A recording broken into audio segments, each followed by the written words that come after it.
السلام علیکم ناظرین، یہ بات ہے شداد بن عاد کی۔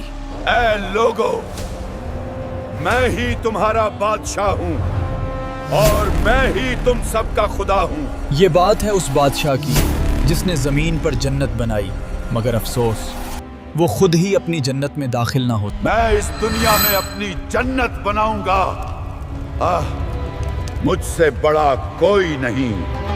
یہ بات ہے اس بادشاہ کی جسے اللہ نے ایک بہت وسیع ریاست عطا کی، مگر افسوس وہ غرور میں آ گیا۔ اے لوگو، میں سب سے بڑا ہوں، مجھ سے بڑا کوئی نہیں۔ انسانی تاریخ میں بہت سی ایسی شخصیات گزری ہیں جنہوں نے اپنی طاقت، اپنے غرور، اپنی بادشاہت اور اپنی شان و شوکت کے ضم میں خود کو سب سے بڑا سمجھ لیا، لیکن پھر وقت نے ان کی حقیقت کھول کر رکھ دی۔ یہ دنیا اس بات کی گواہ ہے کہ جب کوئی شخص یا قوم اللہ کے مقابلے پر آنے کی کوشش کرتی ہے تو اس کا انجام ہمیشہ تباہی ہوتا ہے۔ ایسی ہی ایک شخصیت کی داستان ہے شداد بن عاد، جسے تاریخ جباروں کا بادشاہ، ظالموں کا سردار، سرکشوں کا سلطان اور جنت بنانے والا کافر کہتی ہے۔ شداد کی داستان صرف تاریخ نہیں بلکہ ایک عبرت ہے، ایک آئینہ ہے اور ایک ایسی کہانی ہے جس میں غرور، طاقت، ضد، اللہ کی نشانیوں کا انکار اور آخرکار ہلاکت کا منظر پوری تفصیل کے ساتھ سامنے آتا ہے۔ شداد کون تھا؟ اس کی شناخت کیا ہے؟ شداد بن عاد وہ شخصیت ہے جس کا ذکر روایات، تاریخ اور تفاسیر میں بار بار ملتا ہے۔ اس کا تعلق قوم عاد سے تھا جو حضرت ہود علیہ السلام کی قوم تھی۔ قوم عاد ایک انتہائی طاقتور، مضبوط جسم والی، بلند القامت اور دنیا کی قدیم ترین تہذیبوں میں سے ایک تھی۔ شداد کا سلسلہ نسب یوں بیان کیا جاتا ہے: شداد بن عاد بن ارم بن سام بن نوح علیہ السلام۔ اس کا مطلب یہ ہے کہ شداد نوح علیہ السلام کے بیٹے سام کی اولاد سے تھا، یعنی وہ وقت کے لحاظ سے حضرت نوح کے بعد چند ہی نسلوں کے بعد کے دور کا شخص تھا۔ شداد کے بارے میں مورخین لکھتے ہیں کہ وہ ایک غیر معمولی ذہین انسان تھا۔ اس میں لیڈرشپ کی صلاحیت تھی۔ وہ دنیا کی سب سے بڑی قوم کا بادشاہ تھا۔ اس کی حکومت شہر سے شہر، ملک سے ملک پھیلتی گئی۔ اس نے اپنی طاقت کی بنیاد ظلم، جبر اور فتوحات پر رکھی۔ اس کی شخصیت میں تکبر اس قدر بڑھ گیا کہ آخرکار اس نے یہ اعلان کیا کہ وہ زمین پر جنت بنائے گا۔ شداد کی پہچان صرف بادشاہت نہیں تھی بلکہ غرور تھا، اور یہی غرور اس کے زوال کی وجہ بنا۔ قوم عاد کون تھی؟ ان کا طرز زندگی کیا تھا؟ شداد کو سمجھنے کے لیے قوم عاد کو سمجھنا ضروری ہے۔ قرآن میں قوم عاد کا ذکر ہے۔ کیا تم نے نہیں دیکھا کہ تمہارے رب نے عاد کے ساتھ کیا کیا؟ ارم وہ قوم جس کے لمبے ستون تھے۔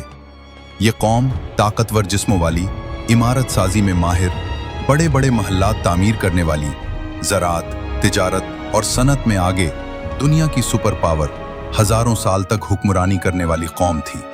ان کی طاقت اس قدر تھی کہ کوئی قوم ان کے سامنے کھڑی نہیں ہو سکتی تھی۔ قرآن کہتا ہے، اللہ نے تمہیں جسمانی طاقت میں خوب بڑھایا تھا، اسی طاقت نے انہیں غرور میں ڈال دیا۔ شداد کی بادشاہت کا آغاز: شداد اپنے باپ عاد کے انتقال کے بعد سردار بنا۔ وہ اپنی قوم کا سب سے ذہین اور طاقتور نوجوان سمجھا جاتا تھا۔ اس کی قیادت میں قوم عاد تیزی سے مضبوط ہوتی گئی۔ اس نے مختلف علاقوں پر حملے کیے، اپنی سلطنت کو وسیع کیا اور قبیلوں کو اپنے زیر نگیں کر لیا۔ مورخین لکھتے ہیں کہ شداد کی سلطنت عمان، حضرموت، احقاف، یمن، شام، عراق، مصر اور کئی خلیجی ریاستوں تک پھیلی ہوئی تھی۔ اس نے دنیا کے بہترین انجینئر، کاریگر، سپاہی اور معمار جمع کر لیے تھے۔ دنیا میں اس زمانے میں اس قدر مضبوط سلطنت کوئی نہ تھی۔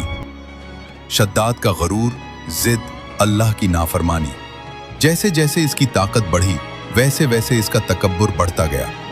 مورخین کے مطابق شداد کے اندر 3 بری عادتیں تھیں۔ 1.